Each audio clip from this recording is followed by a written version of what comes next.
Hello, everyone. Welcome back to Coaching the Bible. This is episode 236, season 5, episode 23. We begin the third book of Moses, the third books of the 5 books of Moses, the book known as Leviticus, for the 5th time in our work together. Each time we've come at it from a different perspective and we've tried different things. And this year we're going to try something new as well. First, a moment of gratitude. If you're watching the video of this, you see I'm still wearing the t-shirt from today. I ran a 10K today, my first official 10K. I look how I feel. I'm exhausted. Part of my body hurts a lot, my feet mostly. But more than anything, I'm just appreciative of the opportunity to do it and grateful that I was able to complete it, as physically hard as it was. Running the 10K in Jerusalem today with thousands and thousands of other people. The only negative was that they put me in the category of 50 to 59, and I'm not yet 50. So even though it helped my placement when I finished, I didn't place particularly well because the 40 to 49 group, I think, was far better in terms of athletic prowess. It says a lot, just the ability to run a 10K at the age of almost 50. And I'm really thankful that I had the opportunity to do it. I really appreciate and thank my family for encouraging me to continue on this journey, to continue to work at this, and to support me in these somewhat, I think, crazy physical challenges that I seem to sometimes put myself through. So this was the 10. This is the longest official run that I have done, and who knows what's next. Running in Jerusalem is extraordinary. Just the number of people, the different kinds of people, and just the joy that's really on the street, even in this very tense and difficult time here, there just was a lot of joy. And a lot of great organizations were supported by great teams. And again, the context, a lot of people were running in memory of someone. Soldier who was killed, a family member who was killed. And you just saw the t-shirts and you just saw the people in the groups that were running in honor of those people, in celebration of those people's lives, but certainly in memory of them as well. It just added a different level. And seeing the streets of Jerusalem that way, running through parts of the old city of Jerusalem, which I've never done before, was different, and it was great. So I'm really glad I got a chance to do that. I am exhausted, but I am pushing forward and getting this week's episode out. Again, season 5, episode 23. Episode 236. And so we're beginning this new series, which we're calling The Inner Leader, or The Leader Within, because what we want to do here is appreciate at a more personal level what happens with the leader. The book itself, Leviticus, is different than the other books because it's quieter. It's focused on ritual and restriction and purity and holiness and sanctity, and it just doesn't have the narrative. It has 2 narrative sections in the entire book, dramatic and important, but it comes at us from a different perspective, the idea that this is the book that is often called the Torah of the priests, or the Book of the Priests. I don't think that's unique and limited to just the high priest and the family of the priests. I think that's about the idea of elevating ourselves and raising ourselves to be priestly beings. And so if that's true, then the book is very much about character formation and emotional maturity and discipline, moral discipline. Because when we think about leadership doesn't always start with charisma or command. It starts with self-awareness. It starts with alignment. It starts with answering a call, which is the subject of this week's conversation, even when that call is quiet. In this season, there's the tiredness. In this section of episodes, we're going to explore the internal work of being a leader. What does it mean to live with intention? How do we build the habits that reflect our values? What does it take to carry responsibility with dignity and grace? There's a lot of that we're going to explore over the next 10, 11, 12 weeks. We begin, though, with not a grand act, but with a small letter and a whispered invitation. This series, this section, this week is called The Call You Almost Missed. We're going to talk about the concept of callings, not in the way that it was, I think, on some level ruined by the book, the show Manifest. As a family, we watched that television show. It was hard to watch because the acting is terrible, but it was one of those things that was hard to put down. But it very much centers around the concept of callings, and but really talking about the idea of being called to leadership. And the reality of it is that the call to lead rarely arrives with a lot of fanfare. More often, it's a whisper. Most often, it's missed. And the reality of that call is that it's deeply consequential even when it's missed. And the book of Leviticus opens not with drama, but with what I like to think of as a whisper. The book opens, and he, that's in capital, he, that's God, called to Moses. But when you look at the word called in an actual Torah scroll, that last letter of it is an aleph, the first letter of the Hebrew alphabet, is written small. It's a textual anomaly that obviously is there for a reason. It has a purpose, and it's something that is worthy of a conversation. So as I said, the beginning of Leviticus begins with this quiet call. The small aleph, that and in that word, Vayikra, that's the Hebrew word, has intrigued commentaries over the centuries. Many note the contrast to the word Vayikra, which is another Hebrew word which God uses and the Bible uses when God appears to other people, specifically the prophet known as Bilam in Hebrew, or Balaam in English, which that term in translation, I'm going to slow down here, implies a chance encounter. The word Vayikra, the word that's used here to open up this book, even with the small aleph, even with that small letter, reflects an actual call, a call of intimacy, a call of purpose, a call that is deliberate in nature.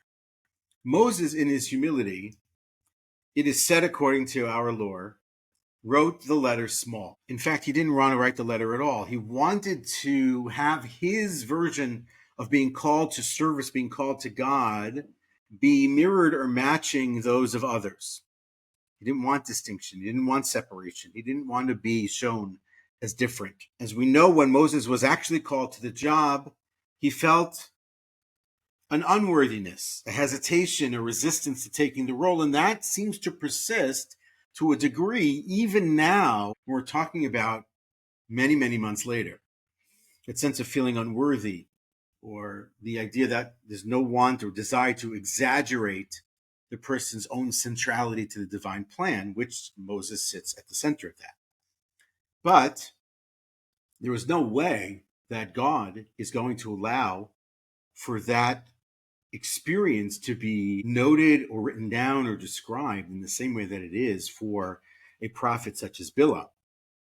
And so here we're going to explore the idea of calling, how we recognize it, why we often are resistant to it, and how do we cultivate the ability to hear and then to respond. And so the idea then with respect to that small aleph, let's sit in that for just a moment, is not just, as I said, not a scribal detail that it just accidentally one time was written with a small letter and it stuck. No, it's deliberate.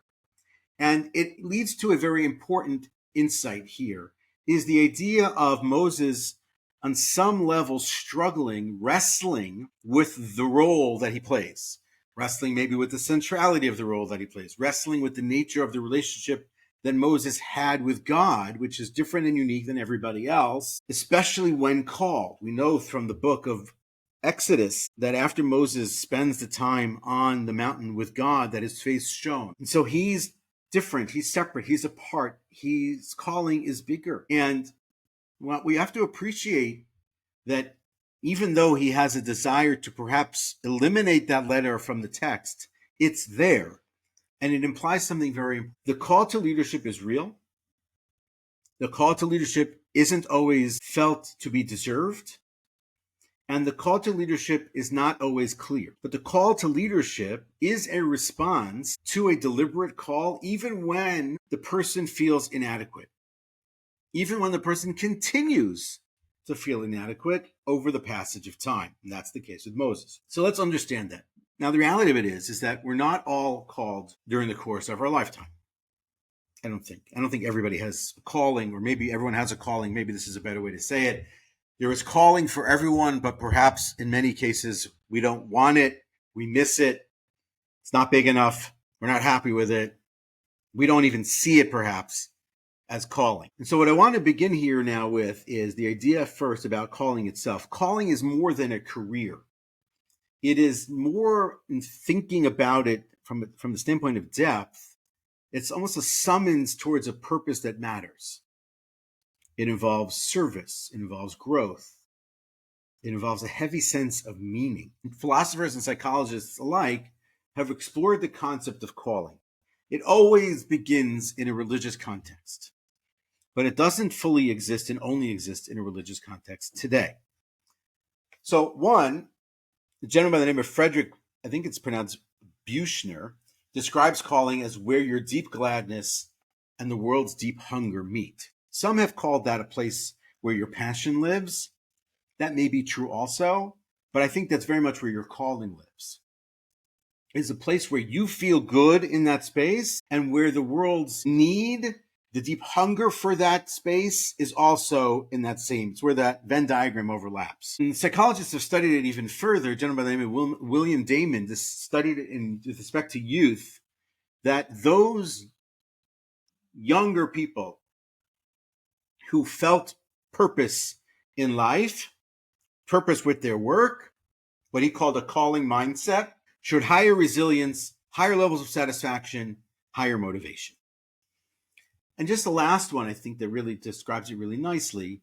The calling is almost a sense of a transcendent type of summons, and something that's experienced perhaps beyond the self, where you're now approaching work and life with a different sense of purpose, different level of responsibility, maybe a different level of accountability. And I would say with a different approach where you're more on offense as opposed to on defense. And so the characteristics of calling, I think, are transcendent and divine on some level.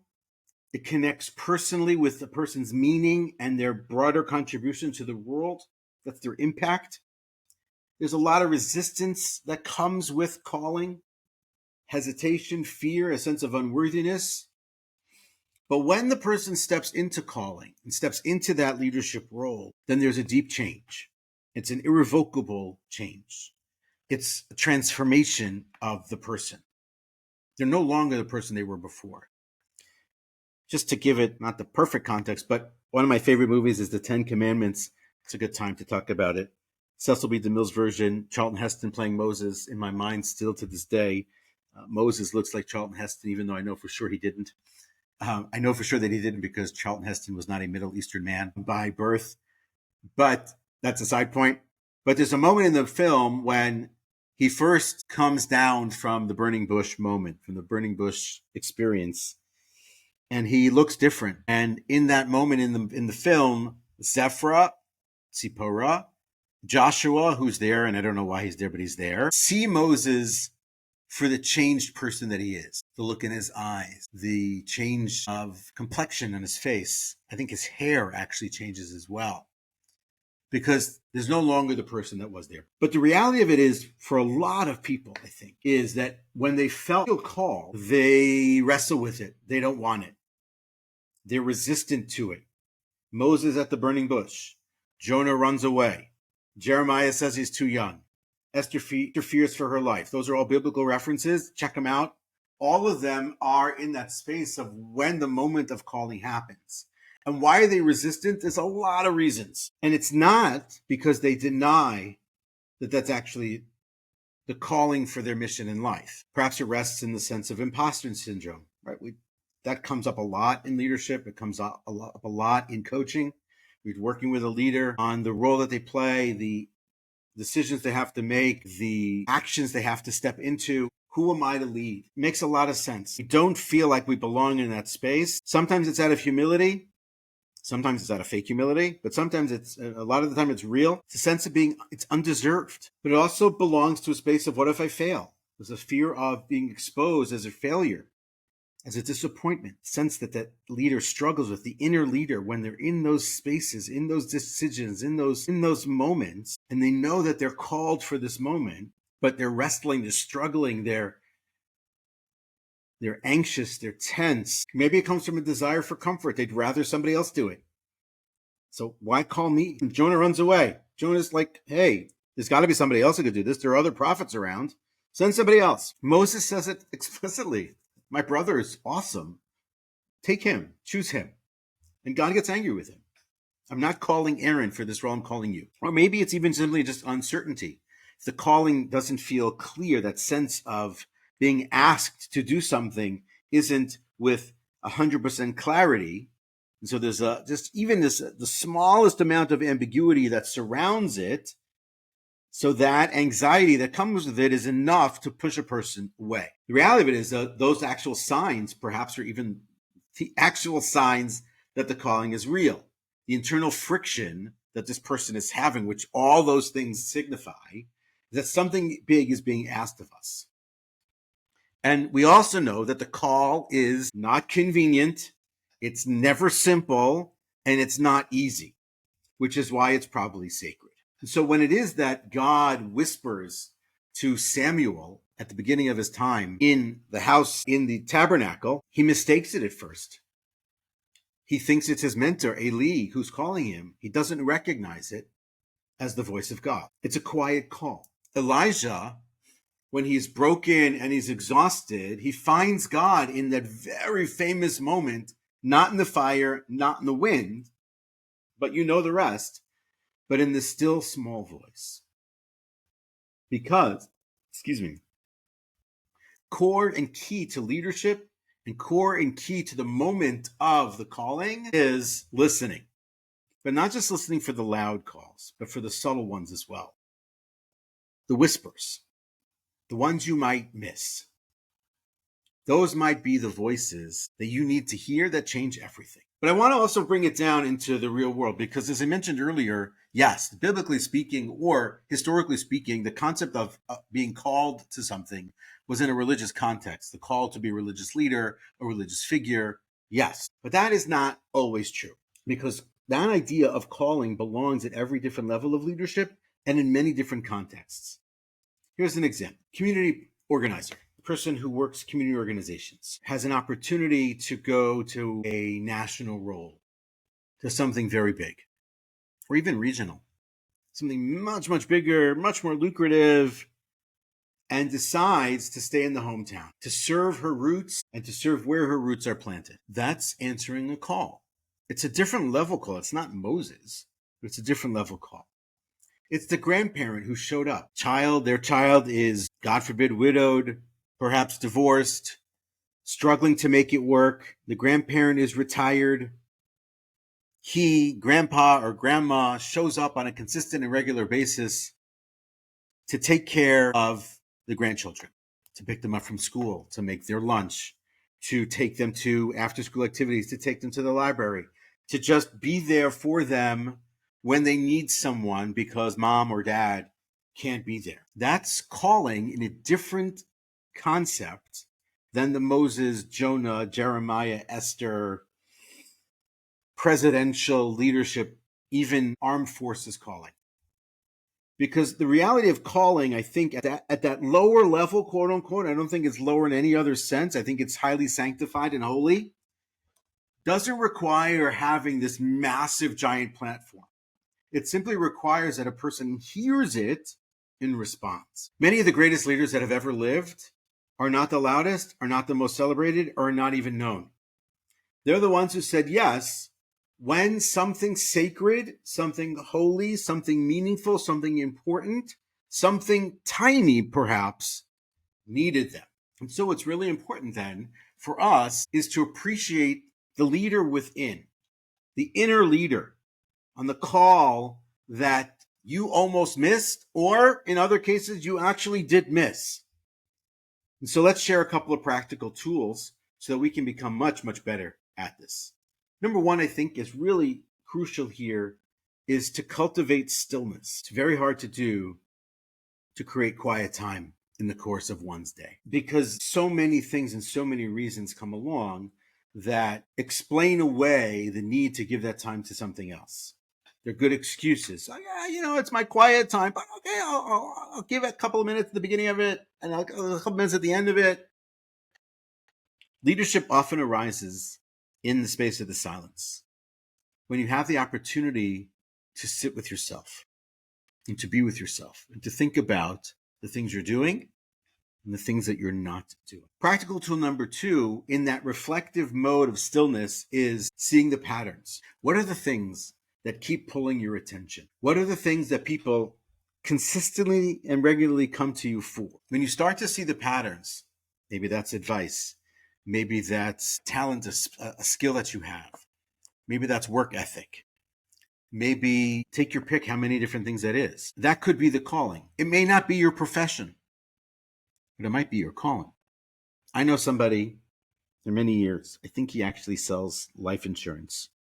His calling in life is a musician. When you ask him what he is, who he is, what's he called to be in this world, it's to create and bring beautiful music into the world.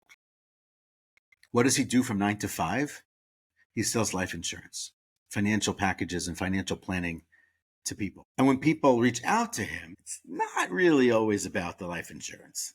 It's very much about, hey, can you come play? And when his eyes are open and when he's paying attention, he's always seeking opportunities to lean into the space of his. Here's another one. Build the muscles of discernment. Muscles of discernment are the things that help to sharpen your eye, ear, mind around the things that are happening in and around your life. Sharpen those tools. Really work at them to see what's at the core, the heart of the things that are important to you. What do I have to respond to on a consistent and regular basis? You might get exasperated to think, again with this, again with that, whatever it may be.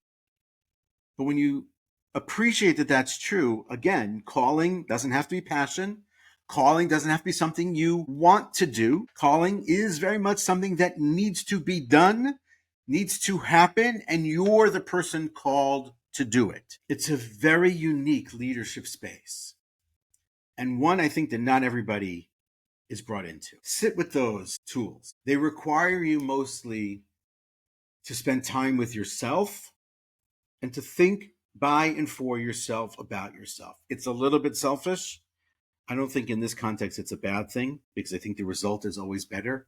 That which you bring out, that which you bring to the fore, that which you share with the rest of the world is better because you took the time to reflect. And that's where the book of Leviticus starts off. The book of Leviticus is about service. It is about sacrifice, and it is about sanctity. But before any of that happens, it starts with a still, small, quiet call to Moses. Leadership, too, for ourselves doesn't begin with public declarations or titles.